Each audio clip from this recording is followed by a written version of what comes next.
देखो, सबसे पहले तो मैं उनको श्रद्धांजलि दूंगा। उनकी जयंती पे 49वीं जयंती उनकी आज है, और उनकी हर जयंती पे या पुण्यतिथि पे ऐसे प्रोग्राम होते रहते हैं। और आज खासकर विशेष इसलिए कि जब ये हॉस्टल बना उसके बाद पहली बार यहाँ ये मनाया जा रहा है, जयंती मनाई जा रही है, और ब्लड डोनेशन कैंप रखा गया है। इससे पहले भी रखा गया था। आज आप देख रहे हो हज़ारों की तादाद में यहाँ लोग आए हैं और सैकड़ों की तादाद में ब्लड दे रहे हैं, डोनेट कर रहे हैं। तो ये अपने आप में बड़ा संदेश है। एक ब्लड डोनेशन अपना बहुत बड़ा पुण्य का काम होता है, कई लोगों के काम आता है। तो इस काम को, पुण्य काम के लिए हेमाराम जी उनके पूरे परिवार का सहयोग करने के लिए हम लोग सब यहाँ पर आए हैं। सिख शाखा के अंदर पहले से, जिसमें कोई जाति धर्म नहीं, और ऐसे ही रक्तदान एक ऐसी चीज़ है जिसमें कोई जाति धर्म नहीं, दोनों चीज़ें।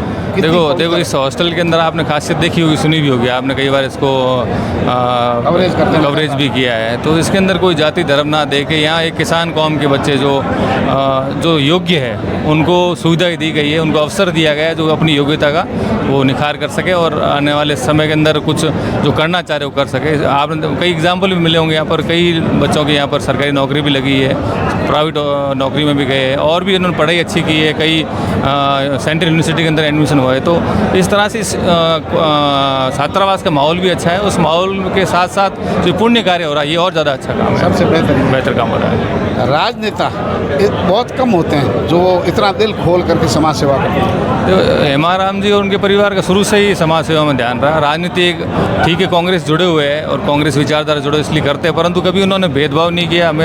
हमेशा सबको साथ लेके चलने का प्रयास किया उन्होंने। अभी जैसे बच्चे का एडमिशन होता है केवल प्रवेश परीक्षा आधार है, बिल्कुल तो बिल्कुल उसमें तो कोई भी बिल्कुल सख्त नहीं है। मैं यहाँ पर कमेटी बनी हुई है, मेरिट के आधार पे होगा। एक दो बार हमने भी बोला साहब को इन बच्चों को लो, पर उन्होंने बोला कि मैं इसमें बिल्कुल इंटरफेरेंस नहीं करता हूँ। जो कमेटी बनी हुई है, एग्ज़ाम होता है, एग्ज़ाम के द्वारा जो एकदम क्लियर करके आता है उसी को हम एडमिशन देते हैं। लगातार हर भर्ती परीक्षा में जब भी परीक्षा परिणाम आता है तो वीरेंद्र धाम का नाम इससे ही पता लग रहा है कि यहाँ व्यवस्थाएं और अनुशासन कितना होगा, कि हर परीक्षा के अंदर, भर्ती के अंदर बच्चों का सिलेक्शन हो रहा है, और उसी अनुशासन और उसी शिष्टाचार और संस्कार के साथ इस हॉस्टल चल रही है। जो हेमाराम जी ने हमेशा अपने जीवन के अंदर दिखाया है, उसी के अनुसार अनुसरण करते हुए हॉस्टल के अंदर लागू कर रहे हैं। जब भी ऐसे आयोजन होते हैं लोगों को बुलाना पड़ता है। यहाँ केवल सोशल मीडिया पर छोटी सी बात है 2 दिन पहले लिखी गई। बिल्कुल इस पुण्य कार्य के अंदर किसी को कॉल नहीं, स्वतः ही सभी आए, हम सब स्वतः ही आए हैं, कोई किसी कहने से नहीं आए। जो पोस्टें हुई सोशल मीडिया के आधार पे देख के ही लोग इतना हजूम उमड़ा। अगर आप मान लो निमंत्रण दिया जाए तो ये पूरा प्रांगण भर जाए, पता नहीं लगेगा। लोग गाड़ियों से भीड़ इकट्ठी करते हैं, लोग नहीं आते।